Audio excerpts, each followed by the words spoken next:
Up next on Panther Pregame, a familiar face on the High Point coaching staff. He was an extremely hard worker, really cared about, getting himself better. So he lived in the gym. Assistant coach Ben Fletcher gives us a look at head coach Flynn Clayman back in his days as a player. Plus, we sit down with Dan Hauser to discuss the future of the High Point athletic program. Not that I'm beating up the Big South Conference, but we don't look at our Big South Conference peers as where we're aspiring to be. All this and more coming up on Panther Pregame.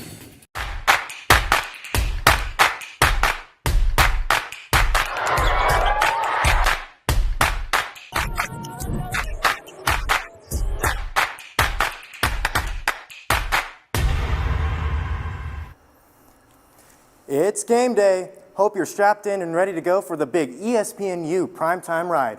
Hello everyone and welcome to Panther Pregame. I'm Tanner Ripley and with me is Jonah Martin, and we are here to get you set and ready for High Point to take on UNC Asheville. Great to be here today for a fantastic matchup, but first we'll look back at Saturday as the Panthers competed in another conference contest. The Panthers extended their winning streak to 8 games on Saturday afternoon as they defeated the Gardner-Webb Running Bulldogs in a shootout. It was all offense in this one, and a huge part of that offense for the Panthers was point guard Rob Martin, who finished the game with 21 points and had some tough layups like this one early on. Assisting Rob and holding things down on both ends of the court was Owen Aquino, the breakout big man for the Panthers, who recorded not only 11 points but also 4 blocks and a steal in a whopping 30 minutes on the court as the Panthers prevailed 112-87. And speaking of Owen Aquino, he has really come on strong the second half of the season. As you can see, he is averaging 9.4 points per game, 6.1 rebounds per game, 2.6 assists per game, and shoots 55.5% from the field. But Coach Clayman has said before that Aquino is the guy that really figures out what the team needs at any given night and provides that need based on how the game develops. Especially in his last 6 games where he scored over 10 points in the 6 games, including a double-double and about a couple more over that span. He plays an even more complete brand of basketball that is very effective on both ends of the court, and in my opinion, an underrated defensive presence for the Panthers. Yeah, especially as you're looking towards March, you love to see that size, that control of the paint. When you get to March Madness, you're going to be taking on some way bigger teams, so it's going to be really important for him to keep up that pace as we move into March. Owen isn't the only player excelling in recent weeks, as Rob Martin has been on an absolute tear, and he's my player to watch in this one. It is impossible to talk about this team's recent success without mentioning Rob. The senior point guard has been a force as of late, and even his season stats of 15 points and almost 4 assists per game do not tell the full story. Over the last 6 games, Rob has never scored less than 12 points for the Panthers, and in that same stretch, he's recorded 4 performances with over 20 points. This past Saturday is just the most recent example of his current dominance. He already boasts a fantastic shooting percentage of 44.2% from the field on the season, but you can expect that number to keep rising if Rob continues to play at the elite level he has demonstrated over the last few weeks. With a big game lined up against UNC Asheville tonight, expect number 3 to be an important piece of the Panthers' offense for taking home the win. Yeah, I really love Rob. He's a very intelligent player, and he really has this vision on the court. You can really tell where his mind is at, both on defense and offense. You can see where he's trying to get through in those passing lanes. And he also has a feel for this game where he's really able to see where his teammates are, and he's able to drive to the basket. Absolutely, and even despite being undersized, he does a fantastic job getting to the rim, getting tough buckets. The team is certainly playing well together as we move into March, and great team chemistry is always an important part of any playoff run. But for the Panthers, team chemistry isn't just on the court, as they even have some strong ties within the coaching staff. Peyton Yaus has more for us on that story. The world has an interesting way of bringing people back into your life. For High Point University head coach Flynn Clayman, that person was his former college basketball coach, Ben Fletcher. Despite the two now coaching on the same staff in 2026, their past goes all the way back to 2009, when Clayman played under Fletcher for a year at Troy University. It was great. He was an extremely hard worker, really cared about, getting himself better. So he lived in the gym, and then obviously academically, he was always on top of his stuff. So it was a really good experience. Over the past decade and a half, Clayman and Fletcher have had ever-changing careers. However, two have always remained in constant communication, operating like friends instead of colleagues. I was back and forth from Kennesaw State and University of South Florida, so I would see him on the road recruiting sometimes. We would talk on the phone, and just to see him go from being a GA, to an assistant coach and then associate head coach, and then to see this opportunity, man, it's been a really cool experience. Throughout it all, Fletcher has had a front row seat to Klayman's growth, especially over the past year as Klayman has moved from assistant coach to head coach of High Point University's men's basketball program. I think he's been unbelievable. First of all, to lose the caliber of guys that they lost last year, and to be one of the guys that shored up the recruiting end to get this team where it is now, I think it's been very commendable. For Klayman, adding Fletcher to his staff was an easy decision, especially considering his past success. I thought he'd be a great voice for our guys, and he always had the head coach's back too, which I thought was awesome. So he's been great. He's been a great mentor for our guys and a great coach. Certainly the familiarity and chemistry from the coaching staff has made for a successful culture for High Point's men's basketball team. But what about the state of all High Point athletics? High Point has been dominant in many other sports other than basketball, which brings up questions about the future of High Point athletics. Our own Nick Allen sat down with High Point Athletic Director Dan Hauser for more on the future of High Point athletics.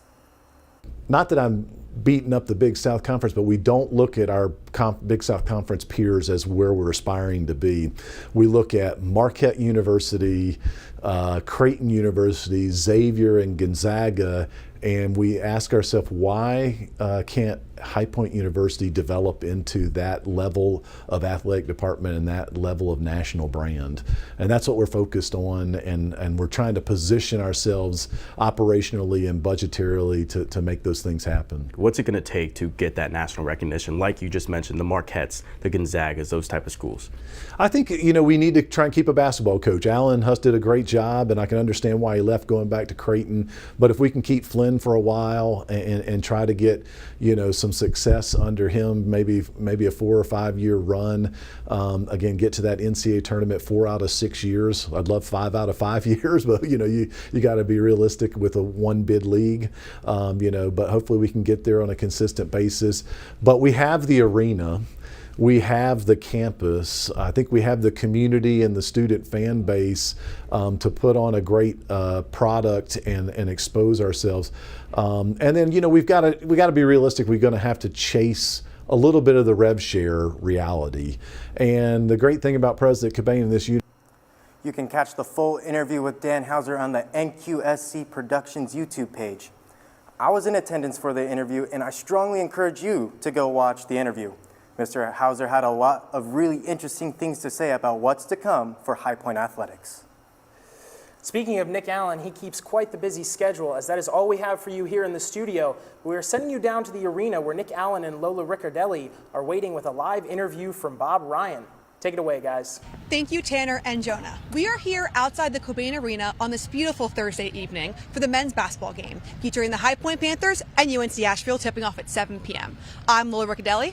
And I'm Nick Allen, and we are honored to be joined alongside Mr. Bob Ryan, who many of y'all have probably seen on Pardon the Interruption or Around the Horn, or maybe read some of his articles on the Boston Globe, where he spent nearly 40 years. So thank you for joining us tonight, Bob.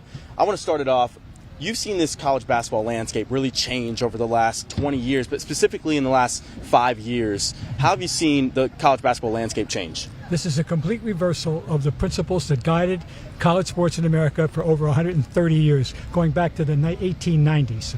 And it is just mind-blowing. The idea someone had told you 10 years ago, players would be getting paid, not just getting paid enormous sums in some cases, that there was a thing called the transfer portal, and that players would be going to 3 and 4 different schools in 4 years.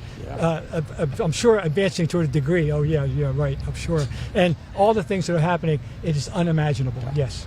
Bob, where do you see college basketball heading in about 10 years?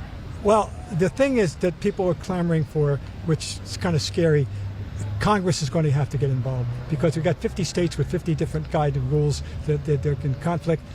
That's the talk. I don't know exactly where, but it's got there's going to be some kind of a overseer. These last couple weeks, we've seen G Leaguers, NBA players going back to college. What are your thoughts on that? I'm horrified. I'm very angry about it. It's nonsense. Okay, Yeah. it's ridiculous, and it's got to be curbed right now. But but some of these schools are shameless, and when you have a situation such as Alabama, where they went to a judge and the judge ruled in their favor. Oh, by the way, he was an Alabama booster. Yeah. I mean, what? It's ridiculous right now. Bob, in your opinion, what needs to change about this new world of college athletics? Well, what is the change? I mean, the whole idea of the amateurism. I mean, the whole principle is gone. And here's the thing: we are the only country in the world that does this. We're the only country in the world. And forget about Canada; it's a Division III level. Okay, it's not a big deal in Canada, but we're the only country where the institutions of higher learning provide what I would call entertainment for the masses. College basketball, college football, et cetera, and people love it. Imagine waking up in Tuscaloosa and there's no Alabama football. Imagine waking up in Lawrence, Kansas, and there's no Kansas basketball. We want this in America, and we had it going, I thought, rationally until the thing has just been blown apart. So what are the challenges this arises for a mid-major school such as High Point? Find a booster. I mean, I'm sorry, it's all about money. And the rich schools are going to get richer, and the situation is going to change for the worse. And if you don't have a booster, like St. John's, for example, Rick Pitino has a guy. It's his guy. He got a guy. They got money. And look at the situation. Here's what it comes down to. There's one school in the Power Five conference world in basketball that has no transfer portal people. It's Marquette. Wow. They're in last place. Wow. Yeah. Say no more. Say no more. Bob, in your opinion, how can HPU benefit from this new world of college basketball?